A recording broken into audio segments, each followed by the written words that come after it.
वालेकुम। अच्छा, ये हमारे नकवी भाई हैं। नकवी भाई, मैं ये जानना चाह रहा हूँ कि कराची के अंदर चार लोग खड़े होके बदमाशी कर लेते हैं, तो यही वाला वाकया हम देख पाते हैं कि करबला में सिर्फ चार लोगों ने मिलकर जब खड़े होते हैं तो बाकी तमाम लोग भाग जाते हैं। और आज भी कराची वालों को जब दबाया जाता है, डराया जाता है, तो दो वडेरे चल के चले आते हैं, तीन वो किराए के टट्टू गार्ड बिठाते हैं। तो ये हमेशा हम इस तरह ही दबे रहेंगे। भाई बात ये है कि बुलाने वाले अलग होते हैं, फंसवाने वाले अलग होते हैं। जो उसका नुमाइंदा होता है ना, छुपा हुआ होता है, वो सारी रिपोर्ट दे रहा होता है कि अब ये हो रहा है, वो हो रहा है, और जो उनके चाहने वाले होते हैं वो उन्हें मरवा देता है। ये सिंपल सी कहानी है। अब लोग उन्हें ढूंढते रहते हैं, जिन्होंने बुलाया वो कहाँ गए, वो मार दिए जाते हैं। ऐसी ही कराची में जो शोर करेगा उसे सबसे पहले मारो। जिंदा मिसाल है आपके सामने, एक लड़का, उसको मार दिया, पीट दिया, उसका चेहरा मिक्स कर दिया, सब कुछ कर दिया, अब ढूंढते फिर रहे हैं। यार उसके इक्विपमेंट का पुलिस से लेना देना क्या, वो चीजें उसकी गाड़ी से कैसे निकल सही, बिल्कुल। अब इसी तरह कराची में जो शोर करेगा उसे पहले मार दो, ताकि लोग दूसरे देखेंगे ओ भाई इसे तो मार दिया गया। और इसको देख के बाकी लोग डर जाते हैं। यानी वडेरे ने जो चार गार्ड अपने साथ रखे हुए होते हैं, वो सरदार ने वो इसने रखे होते हैं ताकि बस डराओ। वो सर एक तो फिलॉसफी, फ्यूडल फिलॉसफी ये है कि जो 20-25 लोग जो उसके बेडरूम में भी घुसते हैं ना, उन्हें वो मजबूत करता है जदीद असले और सेहत से, कि सेहतमंद हो, क्योंकि वो ही उसके जानिसार होते हैं। बाकी जो उसकी कौम होती है गांव की, उन्हें वो इतना मारते हैं, इतना मारते हैं। किसी ने फल तोड़ लिया, सेब खा लिया बच्चे ने, बच्चे को कुत्तों से कटवा दिया। वो लोगों को दिखा रहा होता है, देखा तुमने मेरा सेब खाया, मैं कुत्ते से कटवा दूंगा।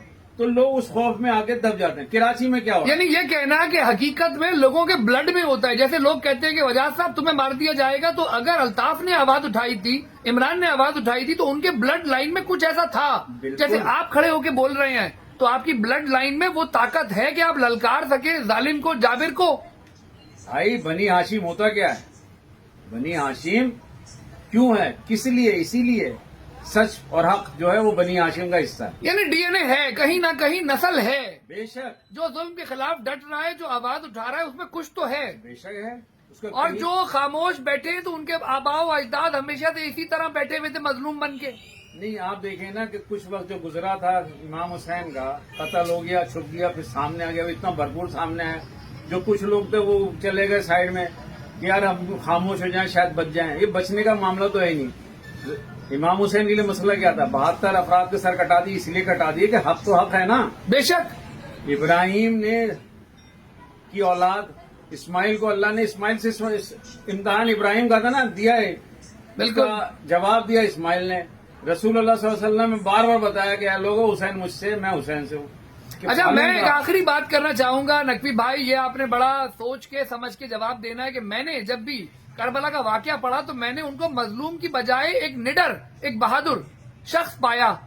कहीं ऐसा तो नहीं कि हम लोग ये जो आज की तारीख में लोग मर कट रहे हैं, वो आवाज इसलिए नहीं उठा रहे कि वो कहीं ना कहीं उनमें, मतलब वो ऐसा सोचते हैं कि शायद हम मजलूम होके हजरत इमाम हुसैन के साथ खड़े हो जाएंगे। नहीं, मजलूम एक अलग है, इमाम हुसैन। इसको जरा डिफाइन करें, मैं चाहूंगा। इमाम हुसैन ने तो बताया था, इमाम हुसैन तो लेके चल रहे थे साथ सब कुछ, यानी जो निडर थे, जो डट गए थे। इमाम हुसैन का डर और मजलूम से कोई ताल्लुक नहीं है। बिल्कुल। ये मजलूमियत तो ये लोगों को बताई जाती है कि एक आदमी अपनी बात पे इतना मुस्तहकम था, इतना उसका इरादा मजबूत था कि उसने किसी चीज को नहीं देखा। उसे मालूम था कि ये सब कुछ होना। इमाम हुसैन है भाई।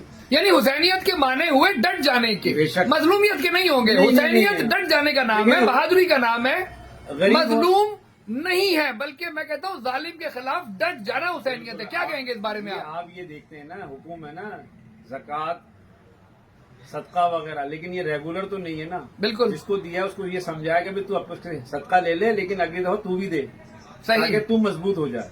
तो इमाम हुसैन का मिशन, इमाम हुसैन का मैसेज है, अपने आप को मजबूत करो जुल्म के खिलाफ। अल्लाह की राह के आगे कोई भी खड़ा हो जाए उसको हटा दो, नेस्त तो नाबूद कर दो। उसके लिए तुम्हें अपने आप को खत्म करना पड़े, कोई बात नहीं। मुझे इस हवाले से अल्ताफ हुसैन साहब की वो तकरीर याद आती है जिसमें उन्होंने कहा कि मैं अगर वहां से फोन कर देता तो मेरे भतीजे बच जाते, मेरा भतीजा बच जाता, मेरा भाई बच जाता। वो डटे रहे। नहीं, अल्ताफ भाई का मामला तो आपको पता है। अगर अल्ताफ भाई के मामले में कोई बात बीच में आ रही होती तो अल्ताफ भाई इतनी तकलीफें इतनी सोबतें सहते नहीं। अल्ताफ भाई जो हैं वो मिशन इमाम हुसैन पे हैं भाई। यानी नामों का इम्प्रेशन आता है, नामों की तासीर होती है। बेशक, इसमें तो कोई अगर शक वो हुसैन थे तो उनमें हुसैनियत नहीं, थी। हुसैन थे नहीं, हुसैन हैं, हुसैन और है हमेशा रहेंगे, और हुसैनियत बाकी है और उनमें। हमेशा रहेगी। जिंदाबाद जिंदाबाद। नकवी भाई बहुत शुक्रिया आपका, बहुत शुक्रिया, थैंक यू। अस्सलाम वालेकुम।